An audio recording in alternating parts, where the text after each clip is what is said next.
Hello, passengers, co-pilots, shotgun callers, blunderbuss bellowers, and midnight riders. Welcome to another episode of Full Moon Empty Road. As always, I'm Jeremy, and I'll be your driver tonight. Hope everybody had a great week, and I hope you're ready for another trip. We're going aquatic tonight. I asked and a few of you answered, and we're going to take a drive through the night to the coast, and we're going to be taking a look at some famous ghost ships.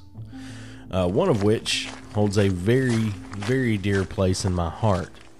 So get in, buckle up, grab the rock salt, and let's ride.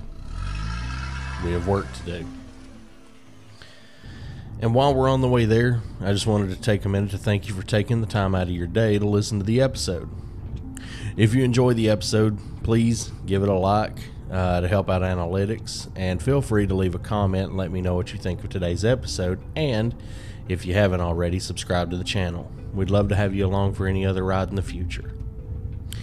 If you're a fan and want to support the podcast, listener support is on Spotify for podcasters and Spotify. You can buy me a coffee, or you can head over to the Bonfire and pick up a shirt. All links available in the About section on YouTube. Anyway, looks like we're here. Let's go check out some ghost ships. Hope you guys can swim. Our first ghost ship is the Carroll A. Deering. The Carroll A. Deering, an American five-masted schooner. The ship launched in 1919. 2 years later, it was found run aground with its crew, without its crew, off Cape Hatteras, North Carolina, in January of 1921. The Carroll A. Deering was built in Bath, Maine, in 1919 by the G.G. Deering Company. The owner of the company named the ship after his son. One of the last large commercial sailing vessels, the ship was designed to carry cargo and had been in service for a year when it began its final voyage to Rio de Janeiro, Brazil. On July 19th of 1920, the Deering sailed from Puerto Rico and arrived at Newport News to pick up a cargo of coal for delivery to Rio de Janeiro.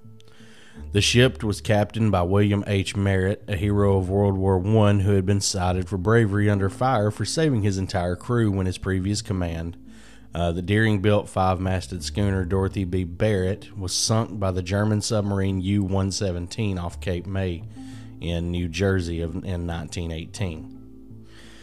Merritt's son Sewell was his first mate and had a 10-man crew made up entirely of Scandinavians, mostly Danes. On August 26th of 1920, the Deering cleared the Virginia Capes bound for Rio, but Captain Merritt soon fell seriously ill, and the Deering turned back and was put into the Port of Lewes. That was in Delaware, and that was to drop off Merritt and his son. The Deering Company recruited Captain Willis B. Wormel, a retired 66-year-old veteran sea captain, to replace him on the voyage to Brazil. Charles B. McClellan was hired on as first mate. The Deering, with Wormel in command, set sail for Rio on September 8th of 1920, arriving there and delivering its cargo without incident. Wormel gave his crew leave and met with Captain Goodwin, an old friend who captained another cargo vessel that was docked in Rio. Wormel spoke of his crew with disdain, though he claimed to trust the engineer Herbert Bates, with whom Goodwin was also acquainted. The Deering left Rio on December 2nd, 1920, and stopped for supplies in Barbados. First mate McClellan got drunk in town and complained to Captain Hugh Norton of the Snow that he could not discipline the crew without Wormel interfering, and that he had to do all the navigation owing to Wormel's poor eyesight. Later, Captain Norton, his first mate, and another captain were in the Continental Cafe and heard McClellan say, "I'll get the captain before we get to Norfolk. I will." McClellan was arrested in a drunken state, but on January 9th, Wormel forgave him, bailed him out of jail, and set sail for Hampton Roads. The ship was next sighted by the Cape Lookout lightship off North Carolina on January 28th of 1921 when the Deering hailed it. The lightship's keeper, Captain Jacobson, reported that a tall, thin man with reddish hair and a foreign accent speaking through a megaphone told him the vessel had lost its anchors in a storm off Cape Fear and asked that the ship's owner, the G.G. Deering Company, be notified. Jacobson took note of this, but his radio was out, so he was unable to report it. He also noticed that the crew seemed to be milling around on the quarterdeck of the ship, an area where they were usually not allowed. The following afternoon, the crew of another vessel transiting the area spotted the Deering sailing a course that would take it directly onto the Diamond Shoals. They, however, saw no one on the ship's decks and didn't attempt to hail the schooner, assuming her crew would spot the Cape Hatteras lighthouse or the Diamond Shoals lightship and change course to avoid wrecking on the shoals. On January 31st, 1921, the Deering was sighted at dawn by surfman C.P. Brady, who was on lookout duty at the Coast Guard station at Cape Hatteras. The vessel was hard aground with all sails set on the outer edge of the Diamond Shoals. These shoals that extend offshore from Cape Hatteras, North Carolina, have been notorious as a common site of shipwrecks for centuries and are known as the graveyard of the Atlantic. Rescue ships were unable to approach the vessel owing to bad weather. The ship was not boarded until February 4th after being battered by the surf for several days, and it became clear that the schooner had been completely abandoned.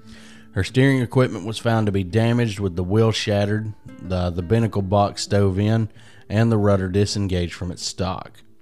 The ship's log and navigation equipment were gone, along with the crew's personal effects and the ship's 2 lifeboats.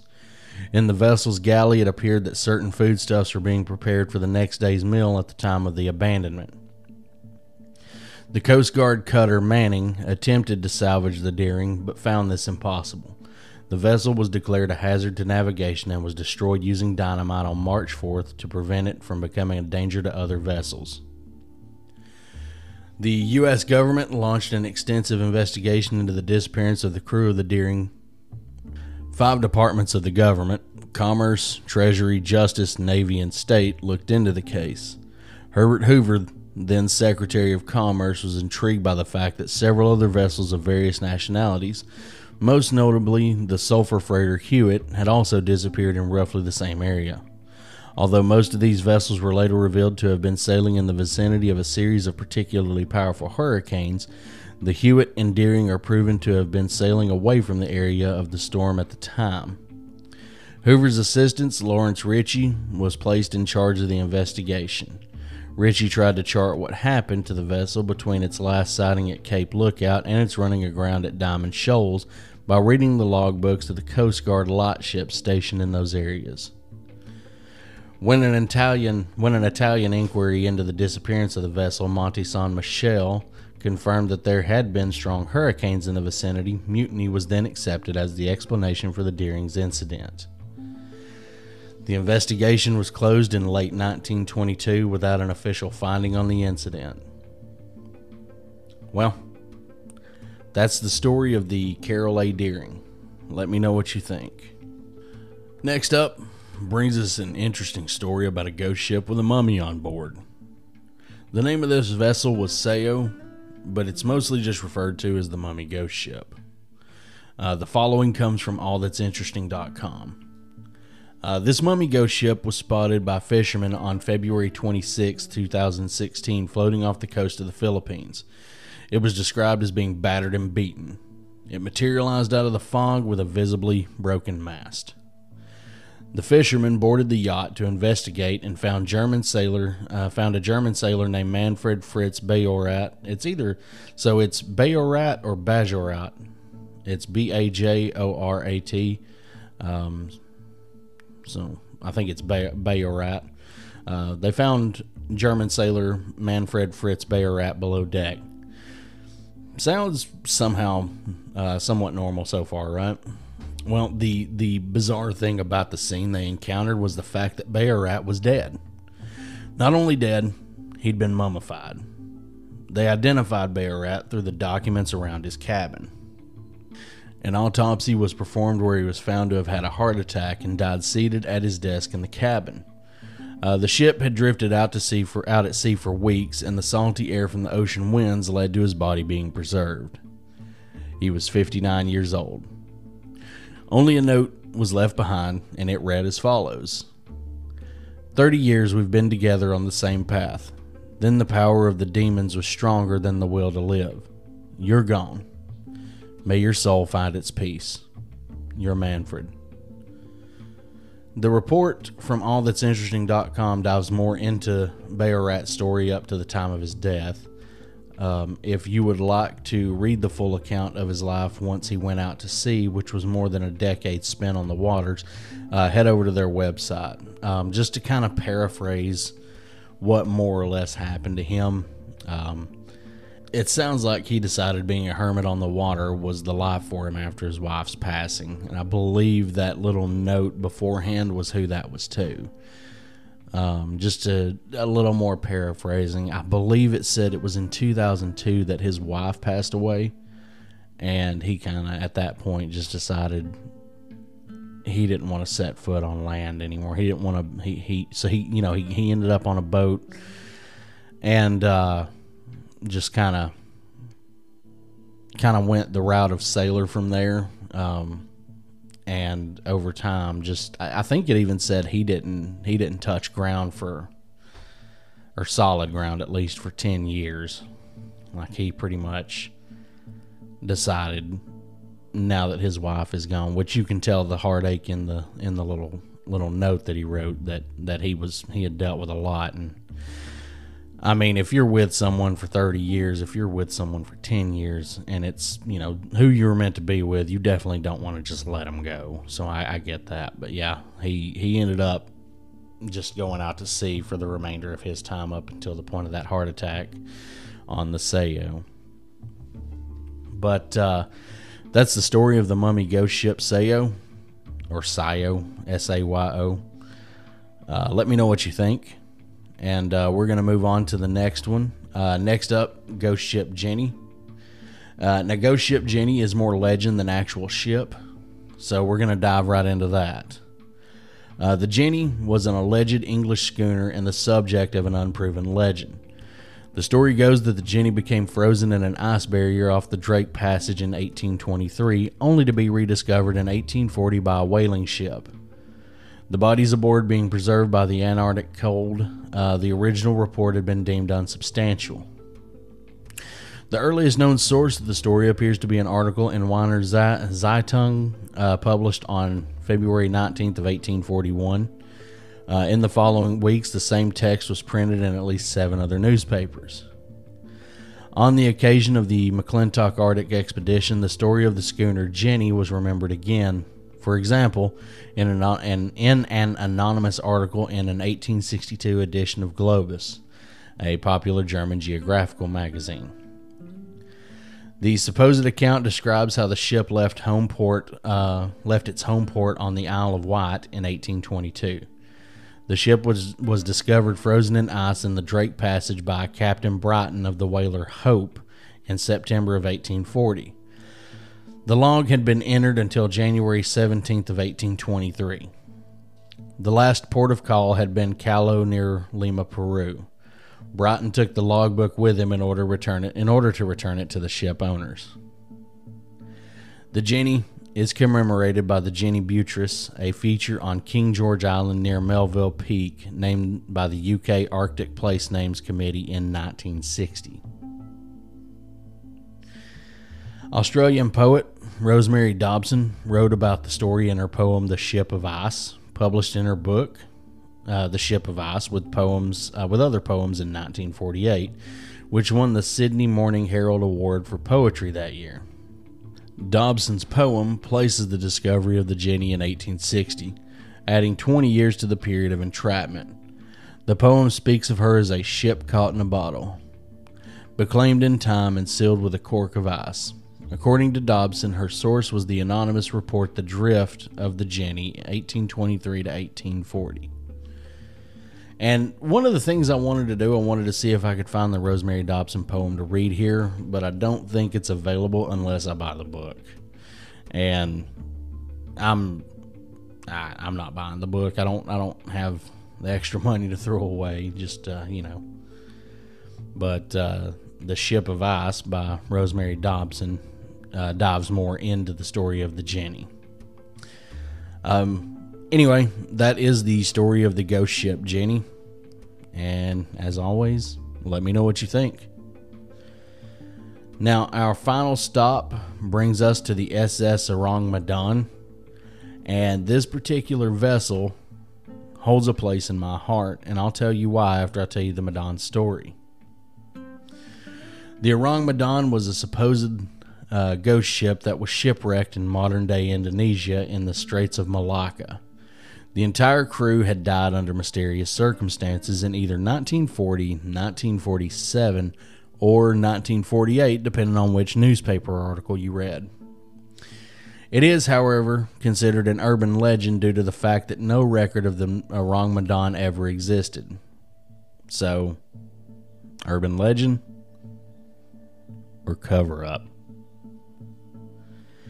The story's first appearance was a series of 3 articles in the Dutch Indonesian newspaper, and I'm not gonna try and pronounce that. I guess I can give it a try. De Icon Motif Samarangas Handels in Advertente Blad. That was February 3rd, 1948, with 2 photographs on February 28th, 1948, and March 13th, 1948. The name of the ship that found the Ourang Medan is never mentioned, but the location of the encounter is described as 400 nautical miles southeast of the Marshall Islands. The second and third articles describe the experiences of the sole survivor of the Ourang Medan crew, who was found by an Italian missionary and natives on Taongi Atoll in the Marshall Islands. Taongi Atoll, excuse me. The man, before perishing, tells the missionary that the ship was carrying a badly stowed cargo of oil of vitriol, and that most of the crew perished because of the poisonous fumes escaping from the broken containers.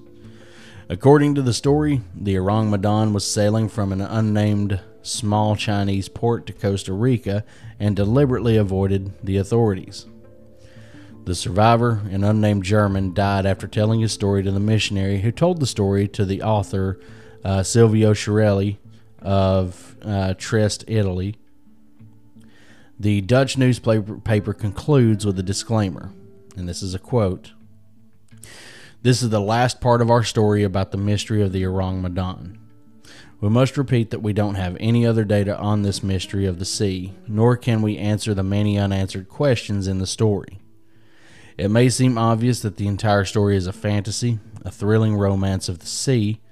On the other hand, the author Silvio Chiarelli assures us that of the authenticity of the story. According to the story, at some point of time in or around June 1947, Gaddis and other lists approximate the date as early February 1948, 2 American vessels navigating the Straits of Malacca. The city of Baltimore and the Silver Star, among others passing by, picked up several distress messages from the nearby Dutch merchant ship, the Ourang Medan. A radio operator aboard the troubled vessel sent the following message in Morse code. SOS from Ourang Medan. We float. All officers, including the captain, dead in chart room and on the bridge. Probably whole of crew dead. There's a few confused dashes and dots of Morse code later. 2 words came through clearly. They were, quote, I die. Then, after that chilling message, there was nothing more heard of. When the Silver Star crew eventually located and boarded the apparently undamaged Ourang Medan in an attempt at a rescue, the ship was found littered with corpses, including the carcass of a dog everywhere, with the dead bodies found sprawled on their backs with frozen and allegedly badly frightened faces of the deceased upturned to the sun above, with mouths gaping open and eyes staring straight ahead, with the corpses resembling horrible caricatures. No survivors were located and no visible signs of injuries on the dead bodies were observed. Just as the ship was to be prepared for a tow by the Silver Star to a nearby port, a fire suddenly broke out in the ship's number 4 cargo hold, forcing the boarding party to hastily evacuate the doomed Dutch freighter, thus preventing any further investigation to be carried out. Soon after, the Ourang Medan was witnessed exploding before finally sinking.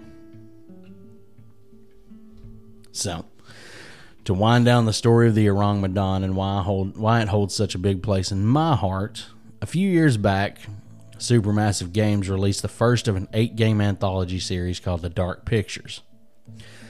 Supermassive had released a game a few years prior called Until Dawn. Now, Anna, my girlfriend, isn't really a gamer, but she watched me play through Until Dawn, and she loved that it was a campy horror movie in video game form. So, when we saw that the Dark Pictures Man of Medan came out, we snatched it up and played through it, I swear, half a dozen times. That was the first time we'd ever heard anything about the Ourang Medan, and when I started this podcast, I knew at some point I'd have to cover the Ourang Medan. So here I am. If you've planned on playing it, but haven't, spoiler alert, but also if you have planned on checking it out, it's been out for like 8 years. It's been long enough.